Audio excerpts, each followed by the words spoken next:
this is the biggest event that we ever have organized. We have 160 participants here at the Globen Hotel in Stockholm, approximately 120 from the member clubs and 40 special guests and presenters.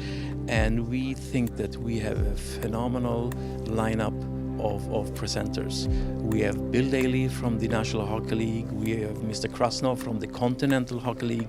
Very seldom do you have representatives from those two leagues at the same meeting, and apart from that, a lot of good presentations. Let me give you a highlight. Daniel Alfredsson will talk about his amazing job with the charity project in Ottawa.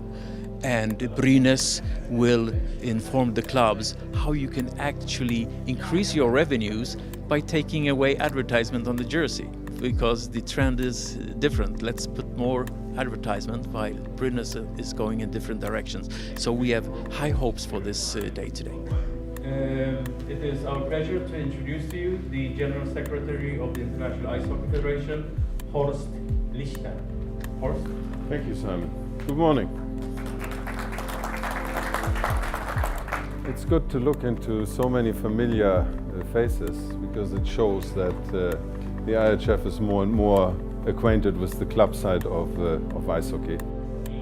I think what we have had in the last years is the approach of the clubs to the IHF, saying that they are contracting the players, they work with the players the whole year, and the players are used to the national teams for national appearances. And there has never been an acknowledgement financially to the clubs from the IHF who is benefiting from the system. And this process has not started just a few weeks ago. This process has started years ago. The foundation of the European Club Hockey Association shows that there is a need, and we've acknowledged that by last year. I've attended the meetings, and I think it's a very natural step that we, if we can, at the Olympic Games, where we get the money from the IOC, have to distribute a fair share directly to the clubs, which we are doing.